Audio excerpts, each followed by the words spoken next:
India, a beautiful land of diversity. From the north to the south, it is a country filled with beautiful architecture and beautiful people. India is known for its different culture, unique traditions. So let us take you back in time when all these cultures and traditions came into The early existence. medieval period 8th to 12th century AD, the Rajput period 647 AD to 1200 AD. The ancient history came to an end with the rule of Harsha and Pulakeshin II. From the death of Harsha to the 12th century, the destiny of India was mostly in the hands of various Rajput dynasties.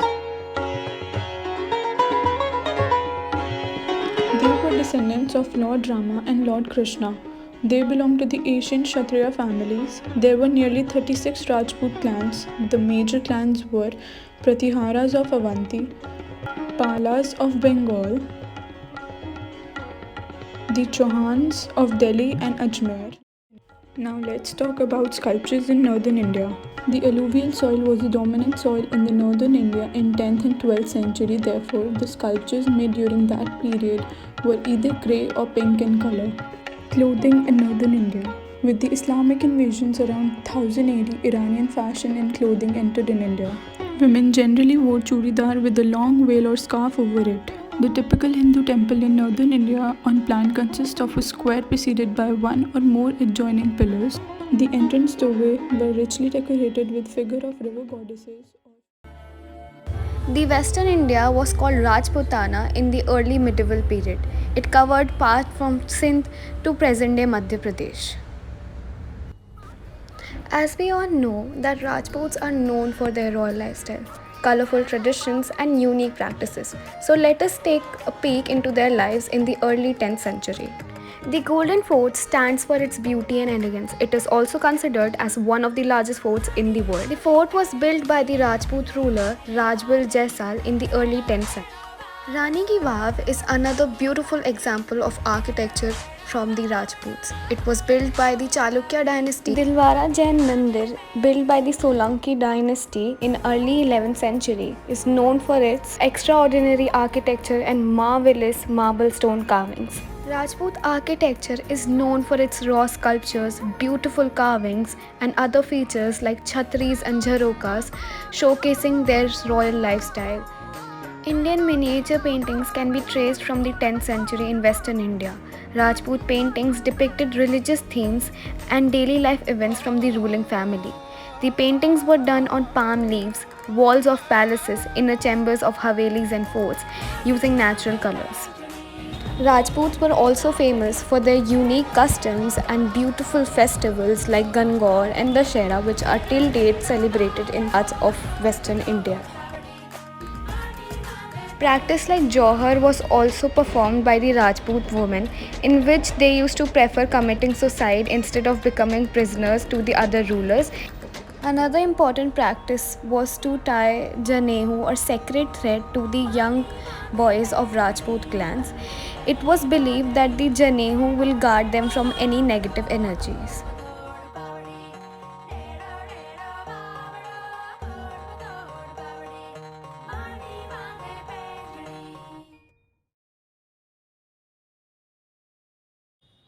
The Pala Empire was an imperial power during the late classical period in the Indian subcontinent, which originated in the region of Bengal, which is in modern day Bangladesh, West Bengal, areas of Assam, and Bihar. The Pala dynasty was founded by Gopala. It is named after its ruling dynasty, whose rulers bore names ending with suffix of Pala, protector in Sanskrit. Now, talking about the art of Pala dynasty, it can be classified into five parts: sculptures, paintings, architecture, terracotta, and Bhiti Chitra. Pala sculptures. Palas made sculptures with stone and bronze.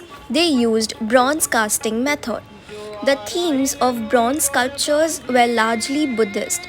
Few sculptures of Hindu gods are also found from the Pala dynasty. These sculptures were small in size. Stone sculptures were made up of black basalt.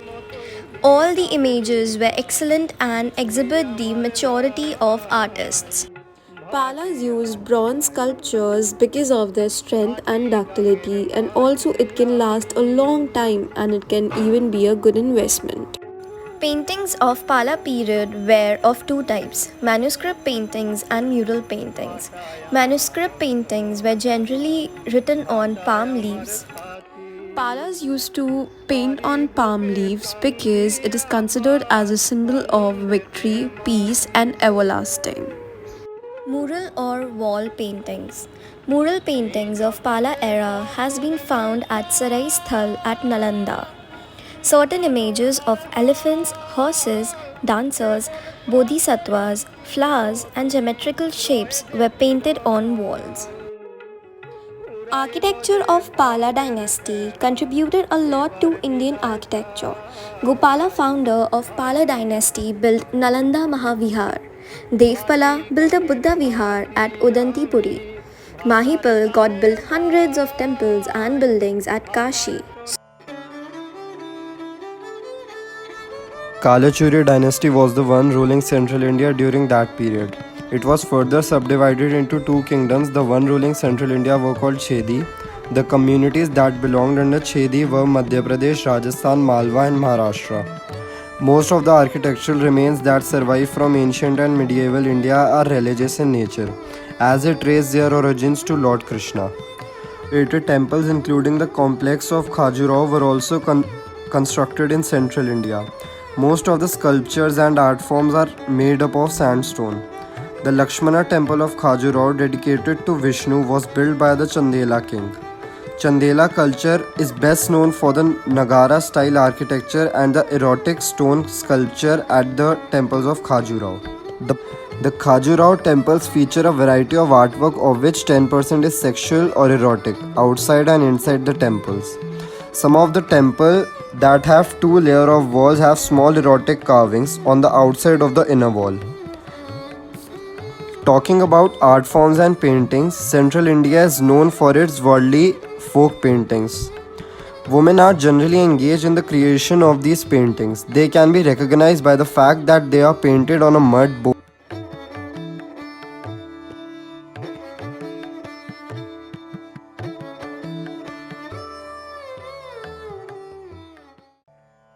Talking about southern India, the Chalukya dynasty was an Indian royal dynasty that ruled large parts of southern and central India from 6th century till the 12th century. But it was the Cholas who emerged as imperial contenders and remained prominent for around 4 centuries. The Chola kings worshipped Lord Shiva. The royal patronage increased the influence of Hinduism in the region. The Chola dynasty had established a very rich culture, art and design in the southern part of the country. Firstly, what exactly was the need of creating art during this time? This was because it not only acted as a memorial to their success and posterity, but was equally pragmatic for their aims in spiritual and political realms. Now, let's talk about the art and architecture in detail. Architecture. 1080 to 1200 AD in South India was an age of continuous improvement and refinement of Dravidian art and architecture. The kings built many temples throughout their kingdoms. They revealed the gradual evolution of the Chola art and architecture. These temples were earlier made with bricks and later with stones. The greatest landmark in the history of South Indian architecture is the Brihadeshwara temple at Tanjore. Not many temples narrate the stories of their past like the Brihadeshwara temple does. The Cholas followed the Pallava style of architecture, who themselves were inspired by the Amaravati school of architecture. Sanctum of the Chola temples are both circular and square in shape. Sculptures and inscriptions are also fixed on the walls of these temples. Sculptures. Stone and metal sculptures are found in plenty in these temples. Sculpture was the favorite medium of artistic expression of the Indian subcontinent. Indian buildings were profusely adorned with it and indeed are often inseparable from it. They majorly depicted the socio-religious ideas of the period. The Nataraja sculpture is world famous not only for its beauty but also for its spiritual meaning. In spite of being devoid of ornamentation, the bronze sculptures are elegant, expressive, and exquisitely beautiful. Paintings. The art of paintings flourished. Figures were painted with realism. Human figures looked less abstract, differentiated between the representation of gods and humans, and showed greater movement and rhythmic freedom of action. The themes for most paintings were Hindu gods and goddesses and scenes from Hindu mythology. There are 2 sets of painting that can be seen in the Tanjore Big Temple. One set can be seen in the corridors that run along the wall of the temple. Another set of paintings are in the walls of the secret passages of the temple that connects the temple with the palace of Raja Chola. Lord Shiva is depicted in various forms, each mural telling a story. So I hope this little journey of India was informative and interesting in terms of art and architecture. Thank you for watching.